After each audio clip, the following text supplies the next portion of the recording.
The people of Umudike village had never seen a more beautiful princess than Adaugo.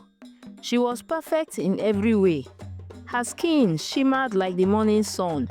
Her hair was as dark as the night sky, and her eyes sparkled brightly than the stars. When she walked through the palace, it was like the whole world paused to admire her beauty. Her smile could light up any room, and her laughter was like a sweet song. Everyone in the kingdom agreed she was the most beautiful girl in all of Umudike village. But there was one terrible problem. Princess Adaugo had a body odor, a smell so strong and unpleasant that it could make anyone faint. It wasn't just any bad smell. It was a stench so powerful that even the bravest men would turn away. It made children cry, birds would fly away in fear, and even the palace walls seemed to tremble when the smell was near. No matter how much she bathed or used perfume, nothing could get rid of it. The smell stuck to her like a curse, following her wherever she went. It filled every room in the palace, and even the flowers in the royal garden wilted when the wind blew her way. No one knew why this happened. The best healers in the kingdom tried everything. They used rare flowers, magical oils, and even special herbs. But the stench only got worse. The princess herself couldn't understand what was wrong. To her, the palace smelled sweet and beautiful, like a garden of blooming flowers.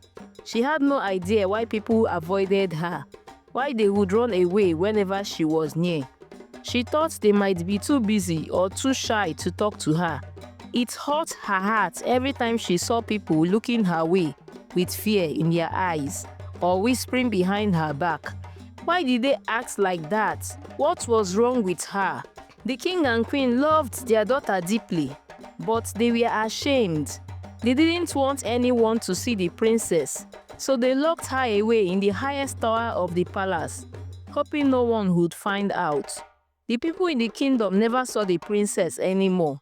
Only the palace guards and the servants knew about her, and even they were scared to go near her. The guards whispered to each other late at night, "I can't even walk past her door without feeling like I'm going to faint. What kind of magic is this?" The servants would hold their noses and rush past her tower, afraid the smell might make them sick. Even the palace cats refused to go near her door. They would hiss and scratch at the ground, as if they could feel the evil magic around her. But the worst part was that Princess Adaugo didn't know. She didn't understand why everyone was avoiding her. She thought they just didn't like her or were too busy to talk. It made her so sad. She was a kind and gentle girl, but she didn't know what to do about the strange way people acted when she was around. Then one day, everything changed. The grand festival of Umudike was coming. It was the biggest event of the year, where people from all the villages came to celebrate the kingdom's beauty and joy. The king had a grand idea. He decided to hold a competition to find a suitor for Princess Adaugo. He wanted to find someone who could stand by her side, despite the terrible smell that seemed to follow her. The king announced, "Whoever can stay close to my daughter for a full day without running away will win her hand in marriage and become the next king." Princess Adaugo didn't know the real reason for the competition. She thought it was just a chance for her to meet someone who would love her for who she was. She was excited but also nervous. Would anyone want to marry her? Would they be scared of her? Suitors came from all over the land. Young princes, brave warriors, and rich merchants, all eager to win the princess' heart. They came with fancy clothes, shiny jewels, and beautiful gifts. The first prince, tall and strong, stepped forward with a confident smile. He was sure he could win the princess's hand. But as he got closer to her, something strange happened. His smile began to fade. He stepped back, his face turning pale. He covered his nose with his hands and ran out of the palace, as if he had seen a ghost. "I can't! It's too much," he cried. The crowd gasped in shock. What had happened? Next, a rich merchant from a distant land stepped forward.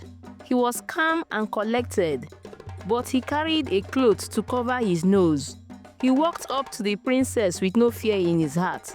But as he stood beside her, his eyes widened in horror.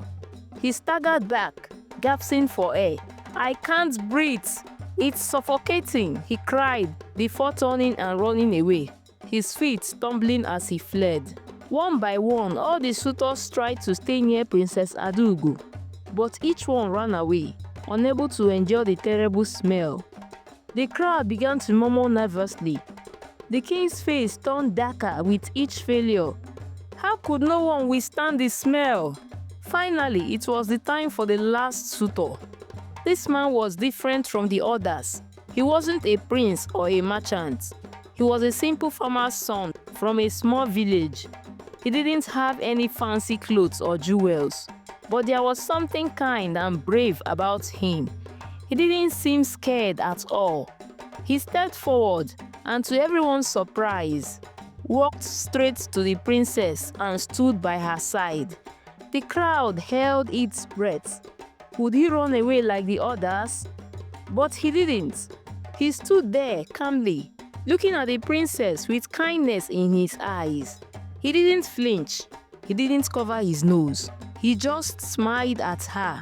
The princess, confused but relieved, whispered, "Why aren't you running away like the others?" The young man smiled gently and whispered back, "I see past the smell, my princess. It's not who you are. I know that the smell is something that can be fixed. I'm here to find out what's really causing it." The crowd fell silent. The king and queen exchanged surprised glances. Could this simple farmer's son be the one to break the curse that had haunted their daughter for so long? But just as hope began to rise in their hearts, a loud noise echoed from the palace doors. It was as if the air itself had grown thick with danger. The ground trembled beneath their feet. The princess shivered as a shadow seemed to fall over them. A voice, low and menacing, whispered from the dark corners of the palace, "You think you can fix what is broken? You think you can defeat me?" The young man turned, his eyes narrowing. The king and queen looked around in fear. "What is happening?" the king asked, his voice shaking. The shadow moved closer, and the young man stepped forward, holding his ground. "Who are you?" he demanded. "I am the one who caused her," the voice hissed. "I am the darkness that follows her. You cannot save her." Princess Adaugo gasped in fear. "Who are you?" she cried. "What have you done to me?" The shadow laughed darkly, and in that moment, the young farmer's son realized something terrible. The curse on the princess wasn't just about the smell. It was a dark magic that had followed her family for generations. A curse no one had been able to break. The air grew heavier, and the princess felt a chill run down her spine. What was this dark force? Could anyone stop it? The young man clenched his fist, ready to face whatever evil that had cursed the princess. "I won't give up," he said, his voice steady. "I will find a way to save her, no matter what." And so they began the journey to break the curse that had haunted Princess Adaugo for so long. But what dark secrets lay hidden in the palace walls? What dangers awaited them on their journey? Only time will tell. To be continued in part 2.